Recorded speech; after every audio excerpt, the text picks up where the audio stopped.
Welcome to your RNC, Compassion in Action. In this TV series, we will get an inside look at the Royal Newfoundland Constabulary. Join us as we ride alongside patrol, traffic, and canine units, witness the versatility and grace of the mounted unit, and step inside the world of drug investigation and forensics. But that's just the beginning. We'll also get a look at how our officers are committed to serve with empathy and respect. This is more than just policing. This is your RNC in action.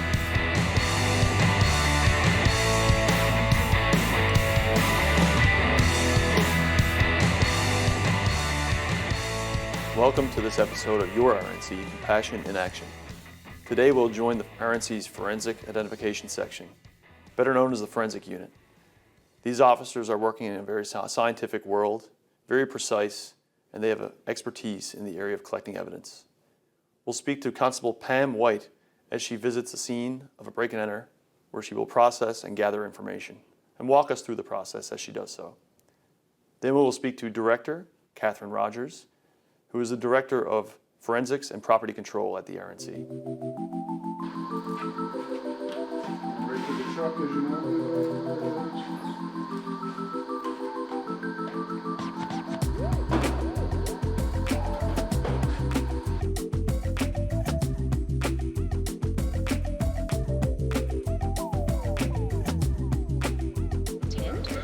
So we're on our way now to a residence on Marine Drive in Logie Bay. Officers or the homeowner has reported that their residence was broken into. So we're on our way there to meet with patrol officers who responded. Once I get there, then I can speak with the officers, the homeowner if necessary, just to provide or obtain additional information about what actually took place.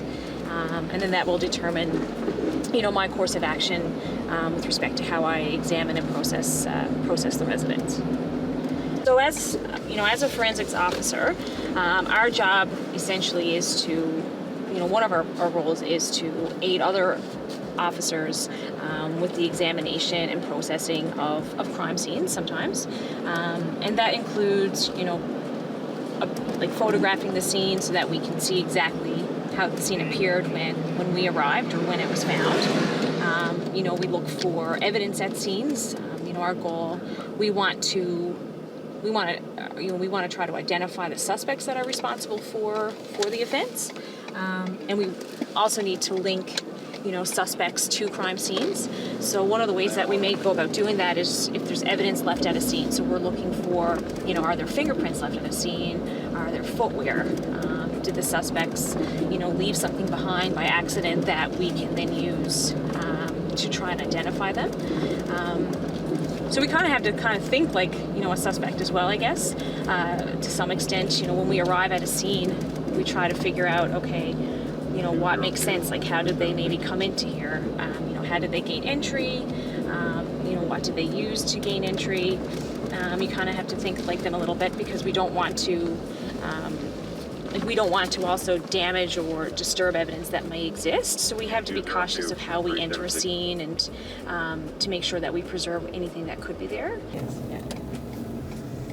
All right, so we are arriving at the residence in relation to the commercial break-in or residential break-and-enter.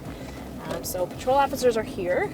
So we're going to chat with the officer just to kind of see what the information is from the homeowner. Obviously, we're going to be, this to us is a crime scene in relation to a break-and-enter. So somebody has, unlawfully entered this home, and as a forensics identification officer, my role is to, process this scene through photography and through examination for possible fingerprints, footwear, that sort of thing, to try and identify who would be responsible for this. Obviously the officers that work in our break-and-enter section, they'll do some follow-up with respect to, canvassing for video to try and see if anybody was captured that way. But my role will be to deal with the specific scene. So I put on gloves. Obviously, I'm going to be looking for fingerprints. I'm going to be touching things within the home. So I wear gloves just so that I don't contaminate the scene. If there's anything that's left behind by a suspect, I'm going to have to pick that up and put it into an exhibit bag. So I need to make sure that I have my fingers and stuff, or my fingers protected from when I touch something. And I will take some exhibit bags just in the event something is recovered that, you know, we can later seize for future processing. Go over and speak with the responding officer just to see exactly what happened. You know, was the breakthrough the whole home? Are there items missing? Was there anything left behind? And then once I kind of get some information from the officer, then I'll start the forensic side of things, where I'll document the home and walk through step by step, you know, the processing of the point of entry, for example, and look for fingerprints, footwear, whatever might be applicable based on the actual scene. So first of all, it looks like from the complainant that entry was gained through the door. Okay. It was left open when they got up this morning. There's not a whole lot more information other than the fact that it appears maybe there had been an attempt at the window first. Okay. There's a bit of damage on the window, and we found a screwdriver stuck into the ground here, left behind. Okay. Is there anything missing inside? Anything So there's disturbed? some tools missing. There's a power drill, a couple other things that were stored in the garage are gone. So at this point, it looks like an attempt at the window. Okay. And there's some damage around the door handle there, and a hammer left outside. So it looks like, you know, there had been a tool used there on the door. And with respect to the hammer and the screwdriver, the homeowner, they're not the homeowners? So the hammer is not the homeowner's. Okay. The screwdriver, he can't be sure of. Okay, so it's a possibility. Okay. All right, well, I'm just going to start and I'll do my photographs, and then I'll work my way through the scene. Sounds good. So I just take some overall photos just so that I know where the house is.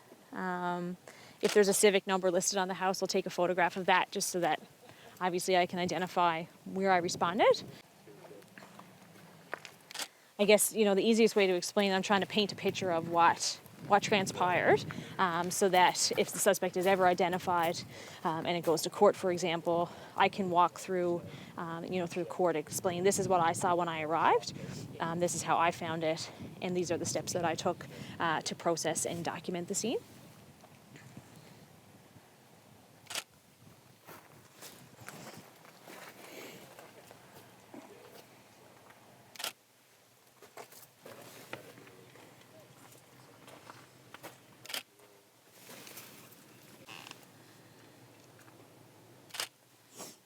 And what I'll do now, I'm going to get some fingerprint powder to examine the door and have a look around.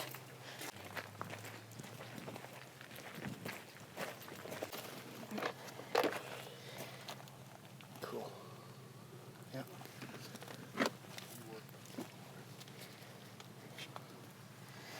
So I'm just going to use some black powder, just because the door is white, so it's a contrast. So a dark powder would show up much better on a light surface. If somebody leaves fingerprints, usually fingerprints, you know, sometimes if your fingers are oily, for example, or if you have anything on your fingers, that might be on the door.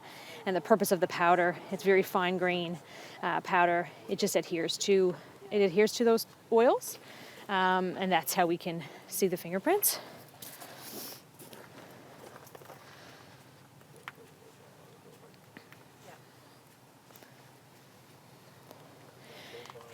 But just depending on the surfaces, you know, there may or may not be fingerprints, depending.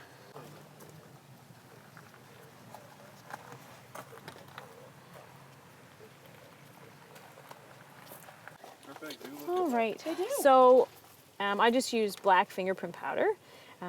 So I'm looking for fingerprints. So as I stated, you know, sometimes we find fingerprints, sometimes we don't. On this door, you can see that the door itself, there is a texture to the door. These here, you know, to me are consistent with somebody having touched it, like that it would be a fingerprint, but there's just no friction ridge detail there. And so friction ridge detail, that's your fingerprints. And that's what we're looking for. So I do, you know, you can see that people touched it and there's different swipe marks here, but there's no, and same thing down here, like there's swipe marks. You know, that could be caused by clothing, it could be caused by hands, but there's no friction ridge detail. And that's what I have to use to identify or try to identify somebody. So right now I'm going to move over to the other window where they try to gain access and see if they had tried to open that window and also examine for fingerprints.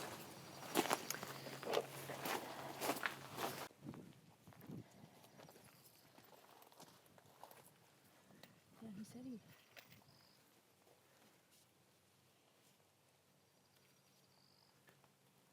Did he touch this? Yeah. I wonder where he got it. Oh,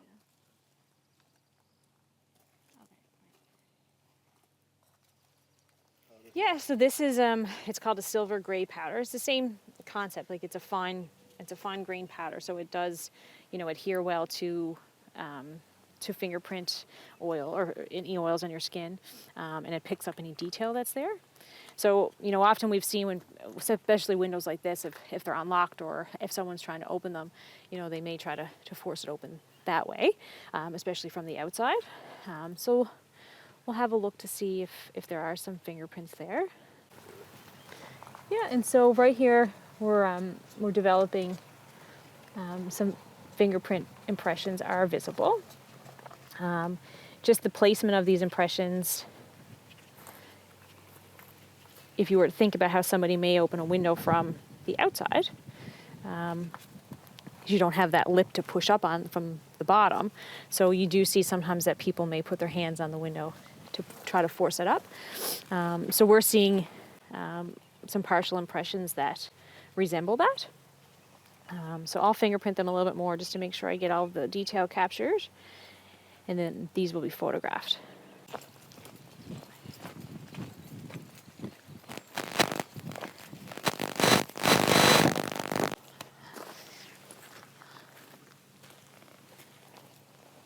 So some of these impressions, would be suitable. Like you can actually see the friction ridge detail, and that's what we're trained to look for.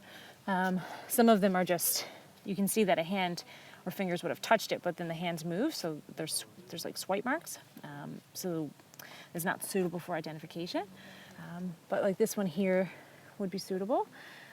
So I'll photograph that one with a scale, so that I can later submit it and try to identify who it may belong to.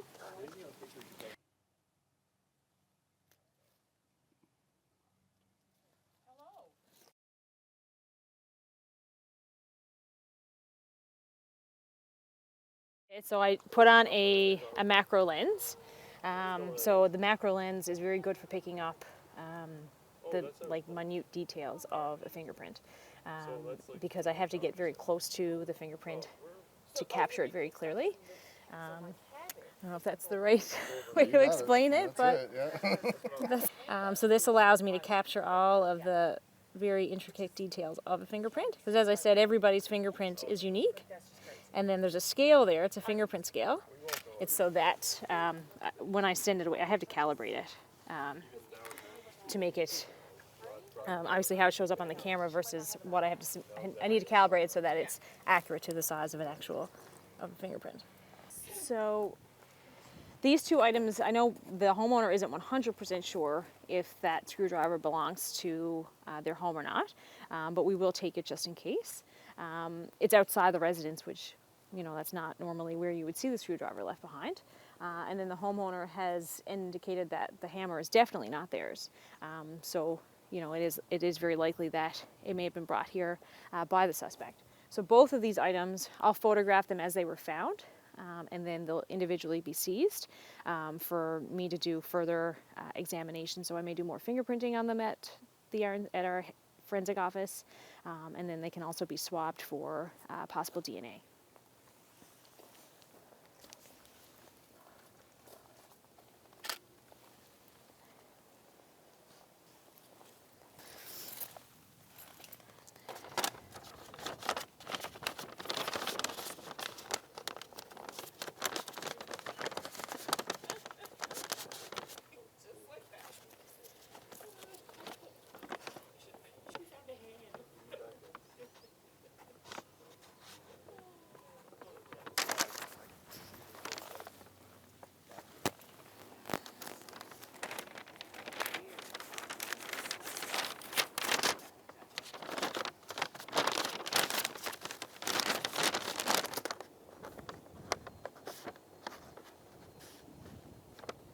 All right, so I've concluded here.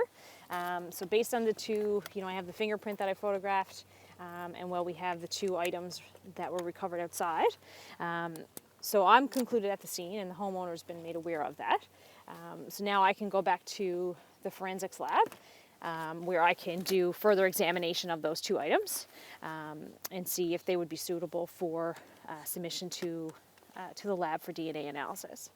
All right, so our complainant here, he's going to do an inventory of the garage, see if there's anything else missing. Yeah. So I'm just going to stand by, but if there's no further forensic value at the scene here, we'll release the scene. Absolutely. All right, sounds good. Thank you very much. No problem.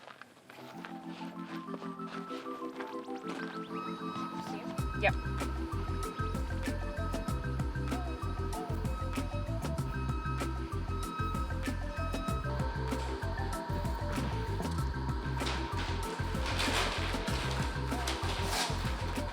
So when we're doing, like, examining stuff for fingerprints, like this, you can see like there's a pattern to the handle, so it usually isn't really suitable for fingerprinting. It's not great.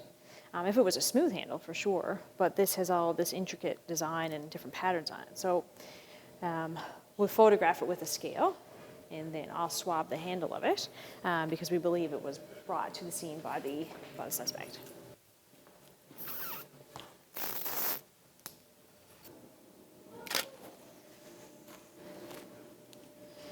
And then everything like we do, it is documented in our reports when everything I do now, like I say, I seized it, the time I seized it from the scene. When I arrived back here, I took additional scaled photographs back at the forensic lab, what time I swabbed for it, all of that's documented in my report. And then when we also can keep exhibit logs for each individual exhibit. So it kind of just documents the movements and everything that we do with an exhibit. Yeah, so everything we do has to be documented. So what I'm going to do now,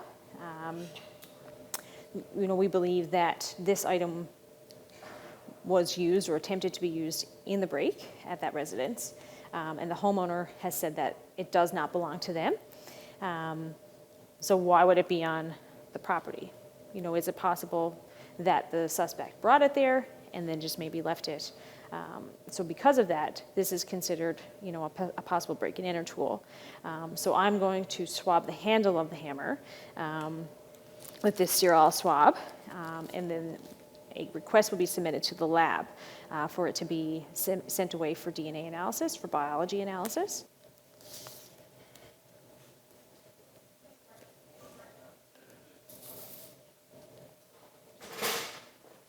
I'll just do this. Oh, everywhere.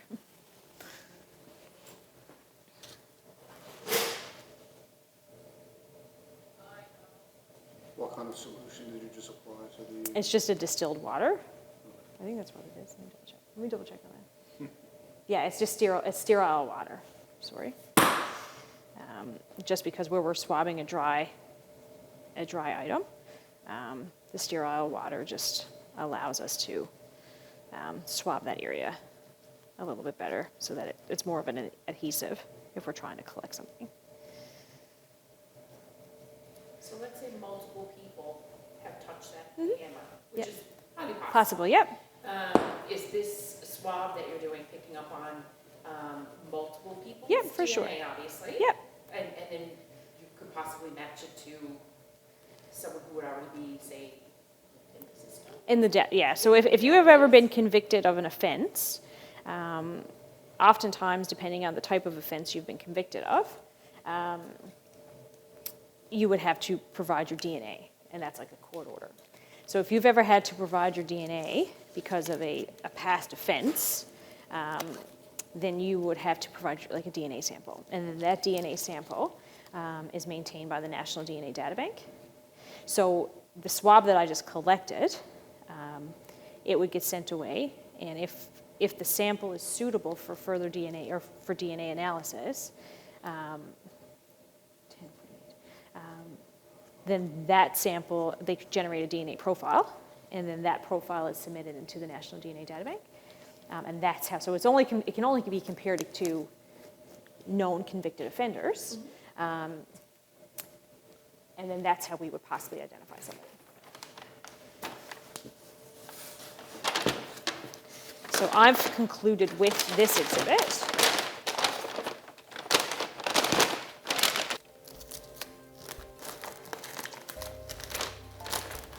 When evidence is gathered, these exhibits are kept in our Property Control Center.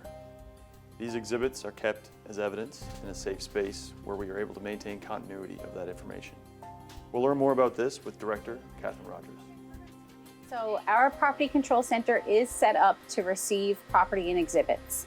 That's anything from found property to forensic exhibits and everything in between. Officers are required to log those property pieces onto our electronic system, and they're each given a unique barcode. And then our Property Control Center staff receive those items either through a temporary locker system that's in place or handed directly through a wicket. And then our Property Control Center staff give those items a more permanent location in our vault that we're standing in right now. And that is all recorded on our evidence continuity, part of our ICANN RMS system. I'm Catherine Rogers. I'm the Director of Forensics and Property Control here at the RNC, and I've been here since September of 2019, so just under 5 years. DNA is my baby. That's my background. I did forensic DNA science for many years before starting at the RNC. So yes, DNA, the great thing about DNA now is that there are very sensitive technologies available. Whether that means swabbing an item and sending it to the RCMP lab, that's who typically services us, or it may be sending cuttings from certain objects or sending the entire item itself. It all depends on what the biological fluid is, the substrate that it's on, and where we're sending it. So all of the forensic identification officers here at the RNC are trained to properly collect, properly store, properly send exhibits so that the laboratories that we're sending them to have the full capabilities of maximizing the potential yield of DNA from these types of items. It has come a long way. In recent years, DNA technologies have become more sensitive, which is great. That allows better capabilities of getting DNA. But that also imposes some restrictions or challenges, I should say, because that almost allows the capability of testing to reveal potential sources of DNA that you would not have expected to find through contamination or through other people on scene that may not have been relevant. So DNA is just one of the many skill sets that our forensic officers do employ when they're on scene and doing exhibit collection. All of the officers in our Forensic Identification Services section are required to have at least 2 to 3 years of experience before they can even apply to that section. Once they are identified and selected to join FIS, they do go to either the Ontario Police College or the Canadian Police College to attend the Forensic Identification Services course.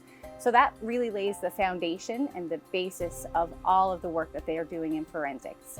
Once they return and are supervised and mentored by the supervisors in the section, their training is then augmented by some more specific training that they can sometimes do in-house, but sometimes they do travel back out of province to supplement that foundational training that they have already gotten. So it's a continual learning basis. We try to bring instructors here, we go away. There's numerous courses that we try to get so that each of our teams is fully capable of handling just about any kind of forensic service that will be required of them. I take a tremendous amount of pride in the work that the officers that I oversee do and the civilians. Our Property Control Center is one of the finest I've seen. I've toured many throughout my career. We have an excellent system here. The forensics officers put in a tremendous amount of work and dedication, whether the file may be seemingly minor in nature.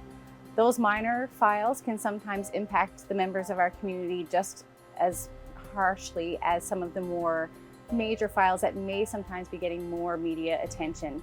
And I know that the personal connection sometimes that the officers form with the complainants or victims of these crimes also has such valuable meaning to the people in the community that we serve.